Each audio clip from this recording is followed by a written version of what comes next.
Hello everyone, I am Surbhi and welcome back to Equipoise classes. If you're new then welcome.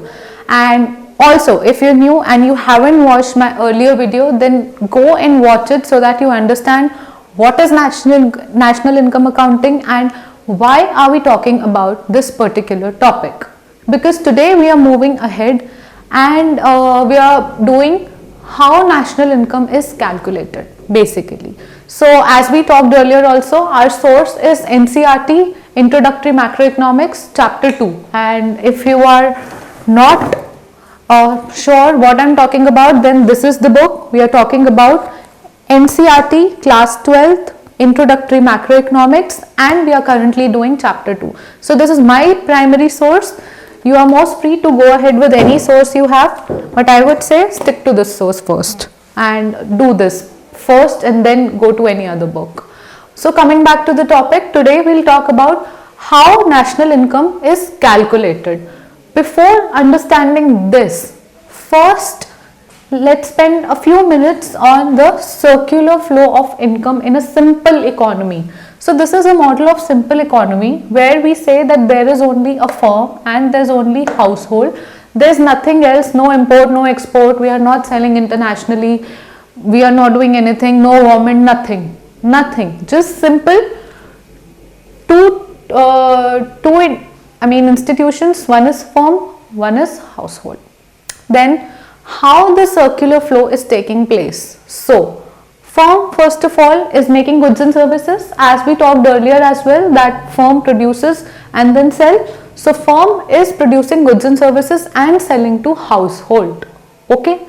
So in return, when firm is selling goods and services to household, so we are going from here to here. What is happening? Household should also give something back to the firm.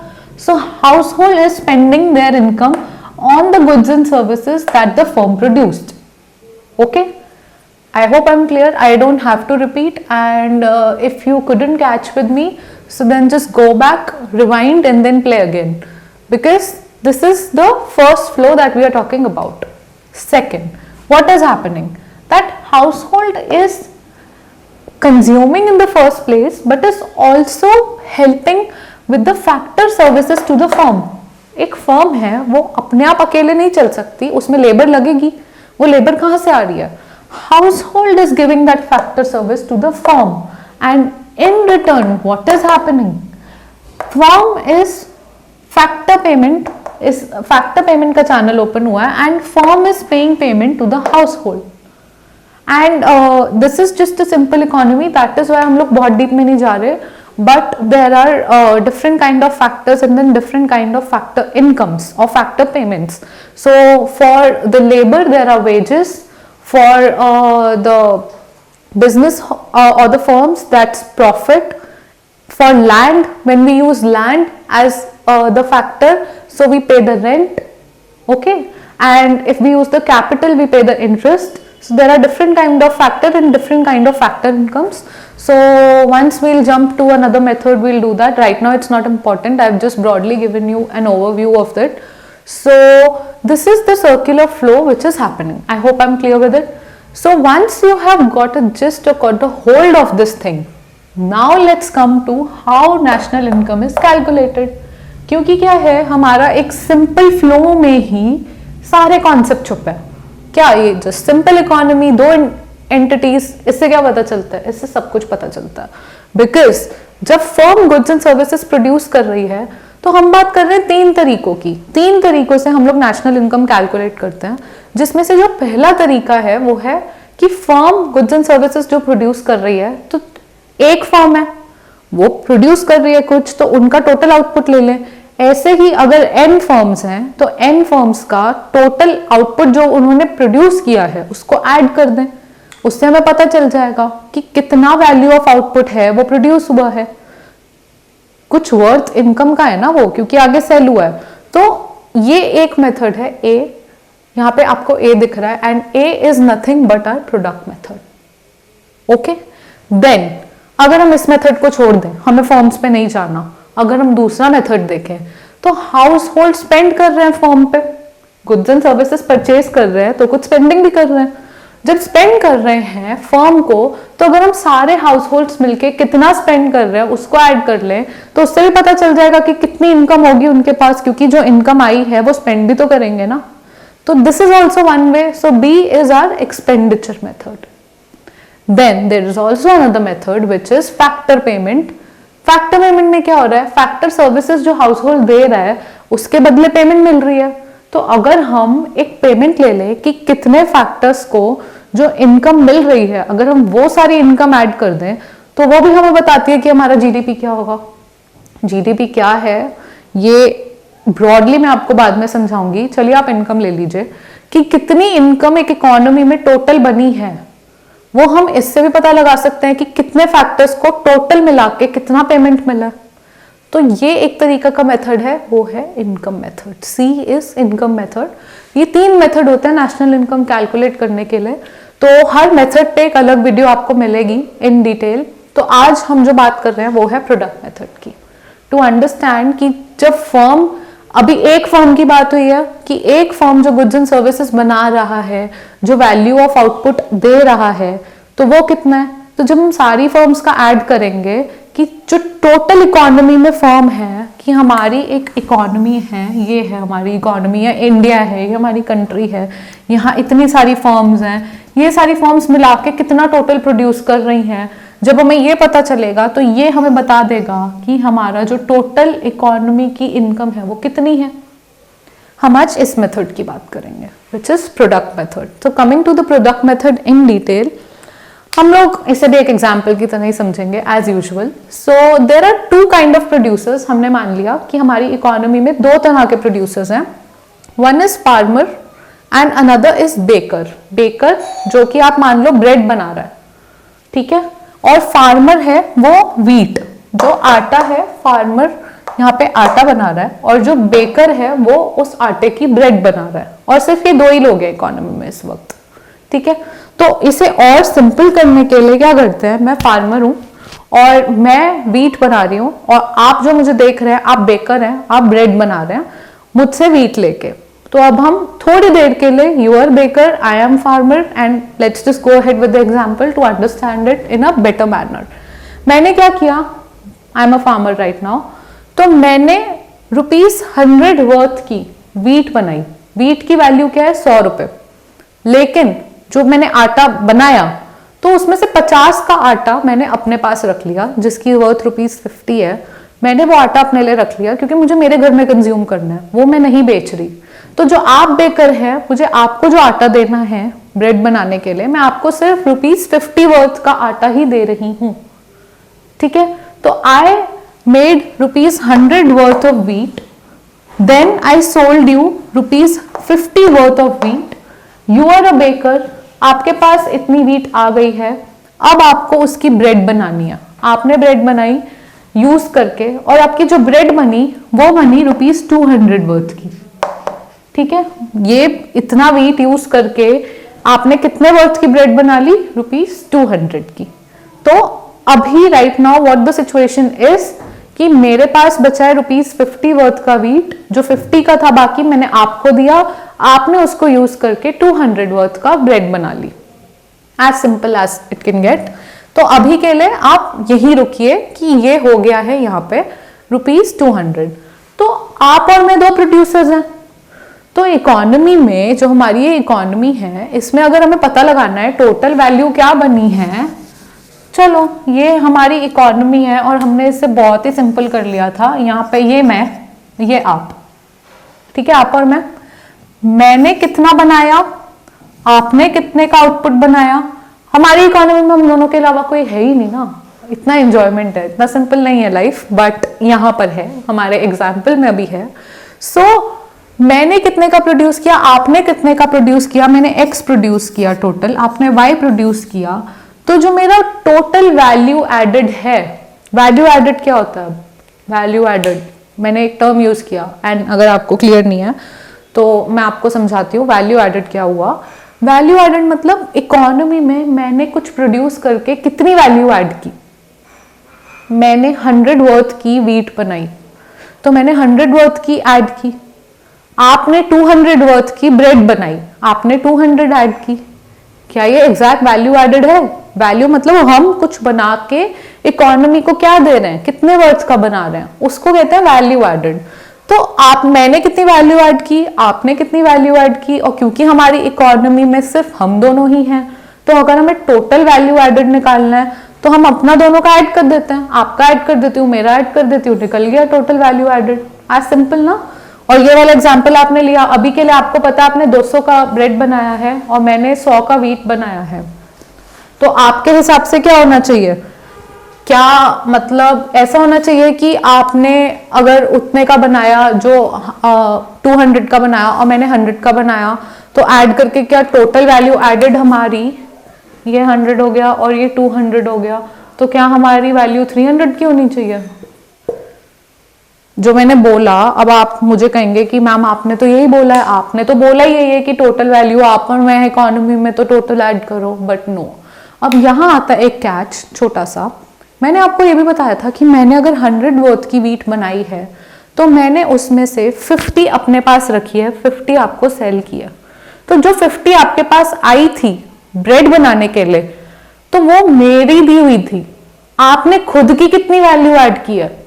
आपका total bread 200 की बनी है, 200 की, सो आपकी खुद की कितनी value added है? अगर आप उसमें से खुद की निकालना चाहते हैं जो आपकी टोटल 200 है, तो आपको मेरी माइनस करनी पड़ेगी, क्योंकि जो 50 दी थी मैंने, वो तो मैंने दी थी ना, वो मैंने प्रोड्यूस की थी, वो मेरी वर्थ थी। आपकी खुद की वैल्यू एडेड जो आपका टोटल है उसमें से माइनस जो आपको मैंने दिया है।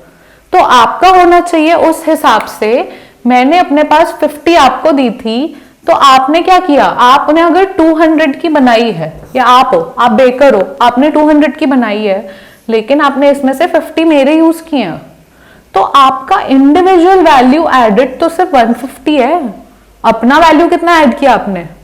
अपना 150 किया, क्योंकि मैंने आपको 100 की व्हीट खुद बना के आपको 50 की दी, तो आपके पास 50 की व्हीट तो ऐसे ही आ गई बनाने के लिए। आपने खुद का उसमें चेंज करके खुद जो ब्रेड बनाई वो क्या नया किया और कितनी वैल्यू ऐड की, वो आपके हिस्से की जो वैल्यू एडेड है वो है 150। तो जब हम ग्रॉस वैल्यू एडेड निकालते हैं, gross means aggregate, gross value added which is GVA, ठीक है, GVA। GVA हमारा ग्रॉस वैल्यू एडेड होता है एग्रीगेट। एग्रीगेट का मतलब होता है टोटल, और टोटल का मतलब होता है राइट नाउ हमारी इकोनॉमी में, क्योंकि सिर्फ आप और मैं हैं, मैं फार्मर हूं, आप बेकर हैं, सिर्फ हम दो प्रोड्यूसर्स हैं, आप और मैं प्रोड्यूसर है, हम कुछ वैल्यू बना रहे हैं, हम कितना वैल्यू ऐड कर रहे हैं इकोनॉमी में। मेरा इंडिविजुअल वैल्यू एडेड होगा 100, आपका इंडिविजुअल वैल्यू एडेड होगा 150, लेकिन हमारा जो टोटल वैल्यू एडेड होगा, क्योंकि इकोनॉमी को एज अ होल कोई मतलब नहीं है कि मैंने अकेले ने कितना बनाया, आपने अकेले ने कितना बनाया है, गवर्नमेंट कंसर्न नहीं है।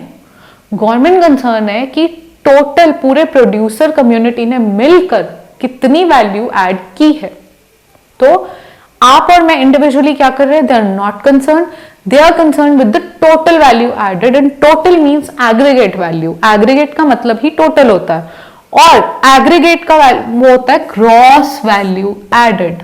ग्रॉस वैल्यू कितनी ऐड की हमने की मिलके 250, नो 300 नहीं की, डोंट से 300 आपने जो वैल्यू ऐड की है, आपने टोटल ब्रेड बेशक 200 की बनाई है, पर जो आपने अपनी वैल्यू ऐड करी है वो सिर्फ 150 की ही है। 50 तो आपको मैंने व्हीट दी थी, आपने उसमें क्या नया किया? आपने उस व्हीट से 150 का एक्स्ट्रा ऐड करके वर्थ 200 की ब्रेड बनाई। तो आप ये मत काउंट करो कि आपने 200 का काम किया है, उसमें से 50 मेरा काम है, आपका इंडिविजुअल काम 150 का है। तो हमें वैल्यू एडेड काउंट करनी है इंडिविजुअल्स की, प्लस करके एग्रीगेट करके वो आती है 250 which is gross value added. I hope ये एक सिंपल एग्जाम्पल था जो आपको अब क्लियर हो गया होगा। तो आपके एनसीईआरटी में आपको ये एक टेबल दी है छोटी सी, और ये टेबल आपको बताती है टोटल प्रोडक्शन फार्मर ने किया 100 का, बेकर ने किया 200 का, इंटरमीडिएट गुड मैं फार्मर थी, मैंने कोई इंटरमीडिएट गुड यूज किया नहीं, मैंने व्हीट बना दी, तो मेरा 0 आ गया। आप बेकर हो, अब आपने क्या किया, आपने इंटरमीडिएट गुड यूज किया, आपने ब्रेड ऐसे ही नहीं बना दी, आपने ब्रेड को बनाने के लिए मेरा 50 का व्हीट यूज किया, तो आपका इंटरमीडिएट गुड है 50। तो जो वैल्यू एडेड हुई वो मेरी तो हुई 100 माइनस 0, क्योंकि मैंने कोई इंटरमीडिएट गुड यूज नहीं किया, बट आपने किया, तो आपकी वैल्यू ऐड हुई 200 माइनस 50 विच इज 150। तो जो हमारी टोटल वैल्यू ऐड हुई वो हुई ये वाला बॉक्स 100 प्लस 150 विच इज 250। तो ये पूरे कॉन्सेप्ट से आई थिंक आपको जो मैं कॉन्सेप्ट समझाना चाह रही थी इस एग्जाम्पल से बहुत इजीली समझ आ गया होगा, because we took a very simple example. And अगर आप इस टर्म पे ध्यान दें, इस साइड अगर आपका फोकस है, तो ये है gross value added. Gross value added में अब क्या होता है, डेप्रिसिएशन भी होती है, फिक्स गुड भी होता है कोई, उसका वेयर एंड टियर भी होता है, खराब भी होती है कोई मशीन, उसमें भी पैसे जाते हैं हमारे। तो अगर हम नेट वैल्यू निकालना चाहते हैं कि नेट कितना पड़ा, नेट मतलब जो सारी कॉस्ट है, सारी चीजें हैं, वो हटा के जो एंड की वैल्यू एडेड आई, जो असली वैल्यू एडेड आई, वो कितनी है, वो करने के लिए हमें ग्रॉस वैल्यू एडेड में से माइनस करना पड़ता है consumption of fix capital which is nothing else but depreciation. कि आपने टोटल वैल्यू ऐड कर दी, आपने मैंने मिलके 250 की वैल्यू ऐड कर दी, लेकिन हमने उसमें ये ध्यान नहीं दिया कि अभी तो हमारा डेप्रिसिएशन का कॉस्ट भी आएगा, जो कि शायद और 10 रुपीज हो सकता है। तो नेट कितनी वैल्यू ऐड की आपने और मैंने मिलके 250 में से अगर हम वो डेप्रिसिएशन का कॉस्ट भी हटा दे, तो जो नेट वैल्यू ऐड आपने और मैंने मिलके की है वो हुई 240 की। ये बस एक एग्जाम्पल था, एग्जाम्पल इसमें और भी है, आप इधर फोकस करिए। तो ये है टोटल प्रोडक्शन है ₹100, हम एक केस ले रहे हैं, this is just a case. Total production is ₹100, intermediate consumption is 20 and consumption of fix capital which is depreciation it is 10। तो ग्रॉस वैल्यू एडेड होता है, ग्रॉस वैल्यू एडेड में डेप्रिसिएशन को फोकस में लाना ही नहीं, उन्हें कोई मतलब नहीं है, उन्हें मतलब है टोटल प्रोडक्शन और इंटरमीडिएट कंजम्पशन। लेकिन जब हम नेट वैल्यू एडेड की बात करते हैं तो हम ग्रॉस वैल्यू एडेड जो है हमारी, उसमें से डेप्रिसिएशन माइनस कर देते हैं, हम सारी कॉस्ट लगा देते हैं। बेसिकली सिर्फ डेप्रिसिएशन नहीं, कोई भी और कॉस्ट है जो हमारी जा रही है ग्रॉस में से, हम हटा देते हैं to get to know the real value, the net value. So वो हमें नेट वैल्यू एडेड से मिलती है। एंड जो एग्जाम्पल था उसी में कॉन्सेप्ट क्लियर हो गया होगा। ये एग्जाम्पल अगर आपको लिखना है तो आप लिख के इसे सॉल्व करके देख लीजिए, वरना मैंने यहाँ पे आंसर्स आपके लिए लिखे हुए हैं, बहुत ईजी लैंग्वेज में ये सारा आपके लिए लिखा हुआ है। नाउ अब आपको ये तो समझ आ गया कि हमने ये बात की कि यहाँ पर क्या हो रहा है as a baker, as a farmer. Now अब आप एक स्टूडेंट हो, मैं टीचर हूँ, let's just get back to our originality. So example से बाहर आते हैं। अब हम जो अगला कॉन्सेप्ट बोल रहे हैं ना, हम अगली बात कर रहे हैं इन्वेंट्री। ओके, थोड़ा ब्रॉड करते हैं। अभी बहुत सिंपल इकोनॉमी ले ली थी हमने, इसलिए उसमें सारी चीजें सेट नहीं हो रही थी।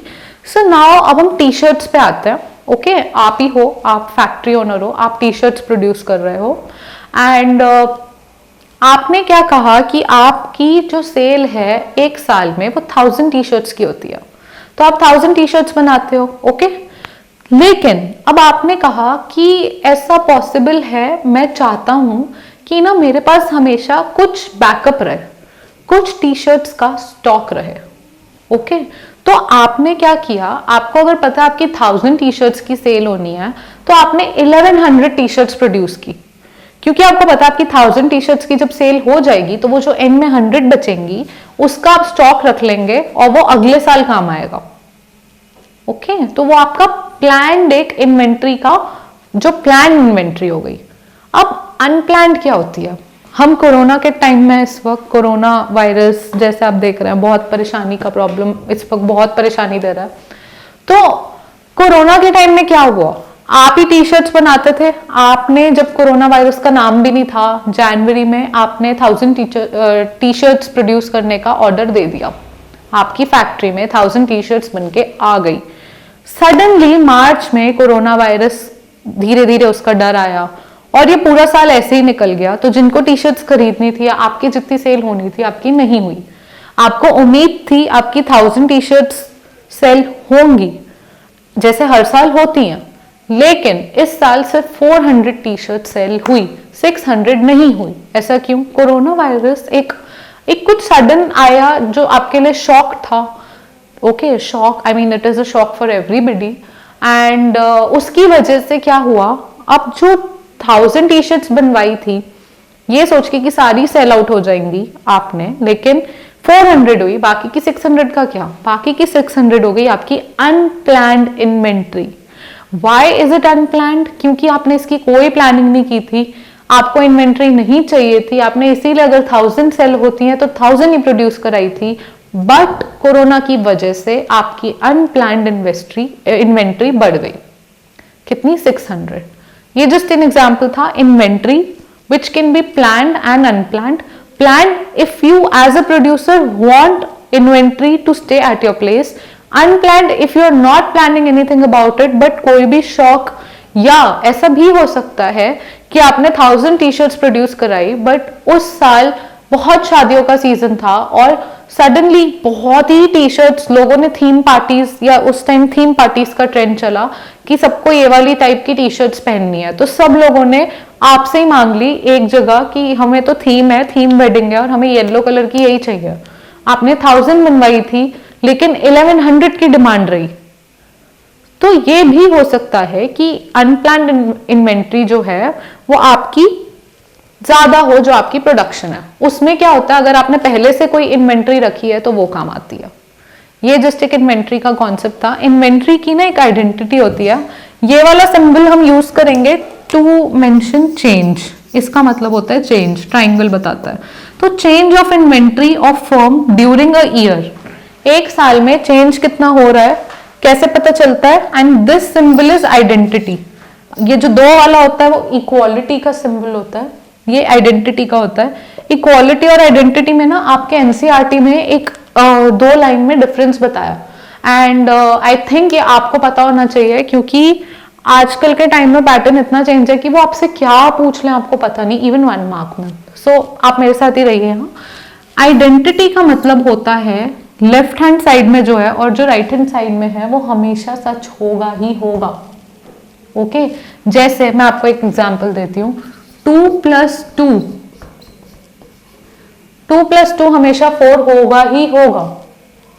तो जो हमारी लेफ्ट साइड है और राइट साइड है ये सच हमेशा होगी, आइडेंटिटी होगी, इक्वल ऐसे सेम होगी।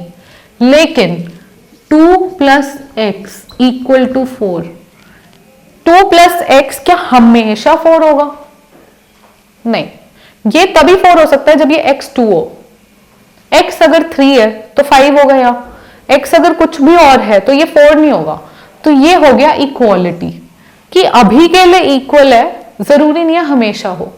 लेकिन आइडेंटिटी का मतलब होता है 2 + 2 4 है तो 4 ही होगा, 3 + 3 6 है तो 6 ही होगा। That is identity. तो यहां आपकी एनसीईआरटी आइडेंटिटी सिंबल यूज करके बता रही है कि change of inventory of firm during a year, एक साल में एक फर्म, आप टी शर्ट वाली फर्म हो तो एक साल में आप अपनी कितनी इन्वेंट्री चेंज कर रहे हो या कितना चेंज आ रहा है आपकी इन्वेंट्री में। जैसे हमने बात की कि आपने जो प्रोड्यूस किया 1000 शर्ट्स, लेकिन कोरोना की वजह से सिर्फ 400 ही सेल आउट हुई, तो वो जो 600 थी वो आपकी चेंज इन इन्वेंट्री थी।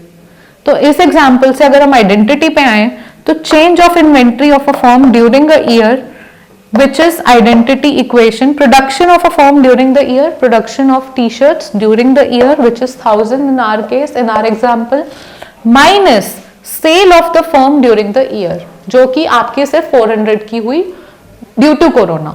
तो जब आपने ये माइनस किया, जो आपने प्रोड्यूस किया और जो आपने सेल किया, जब आपने वो माइनस किया तो आपका क्या आ गया आपके सामने? चेंज ऑफ इन्वेंट्री, क्योंकि जो बचा है वो आपकी इन्वेंट्री में जाएगा। Okay, and if this is clear, तो अब हमारा जो बेसिक है वो क्लियर हो चुका है। तो हम ब्रॉडली कहां पर आएंगे अब? हमारे टोटल पे। तो कुछ आइडेंटिटी इक्वेशंस हैं, ये इक्वेशंस आपको एग्जाम के लिए पता होनी बहुत जरूरी है।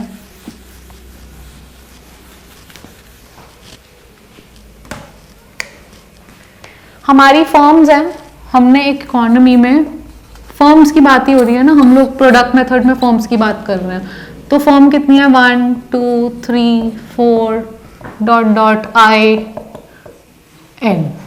Okay, this is number of firms. 1 2 3 4 ऐसे करके एक ith फर्म है हमारी, और टोटल हमारी फर्म्स है n नंबर ऑफ फर्म्स हमारा है टोटल. तो जो हमारा टोटल फर्म्स है वो है n फर्म्स. ओके, तो अब अगर हमें ग्रॉस वैल्यू एडेड निकालनी है, ith फर्म लेते हैं हम. हमारी ना फेवरेट रहेगी यहाँ पे, एनसीईआरटी की बहुत फेवरेट है ith फर्म. तो हम भी ith फर्म की बात करते हैं, बहुत एग्जांपल्स ले लिए एक दूसरे के. तो ith फर्म में अगर हम करें तो GVA is what? Gross value added. Gross value added ith firm की कितनी होगी? ये होगी value of output, total output produced by ith firm. आपकी ith फर्म ने कितना टोटल वैल्यू प्रोड्यूस किया है, माइनस इंटरमीडिएट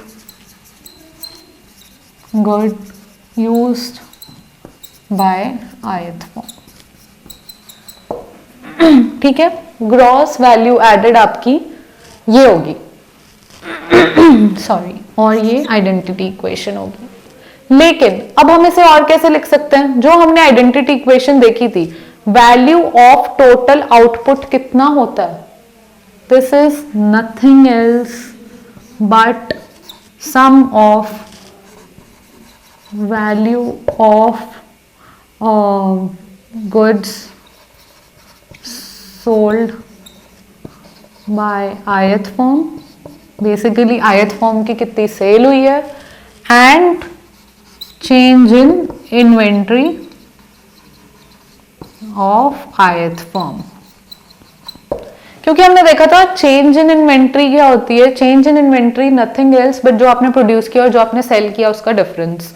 तो जो आप सेल कर रहे हो, जितना आप सेल कर पाए, जैसे हमारे एग्जाम्पल में आपने सिर्फ 400 टी शर्ट सेल की थी और आपकी जो इन्वेंट्री थी वो बन गई थी 600 की. अगर हम इसको ऐड करें तो ये क्या होगा? This is nothing else but value of total output produce by you, by ith firm. So we can also write it as GVAI is equal to, let's mention it A B C. We can also write it as A plus B minus C. Okay, this is एक ith firm, just one ith firm का जो हमने लिया है, ये वो है GVA.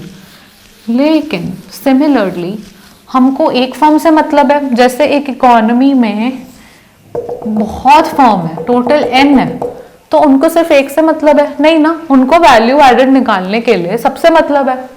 तो हम क्या करेंगे? सबका सम कर देंगे. ये एक ith फर्म की वैल्यू एडेड है, हम पूरी n फर्म्स की वैल्यू एडेड निकाल देंगे. तो उससे क्या होगा? ये होता है समेशन का symbol, which is i is equal to 1 to n. हमारा i जा रहा है, तो 1 से लेके n फर्म्स है हमारी. ठीक है, और इन सब का सम अगर हम करें तो ये होगा summation of n value of total output produced minus intermediate good used.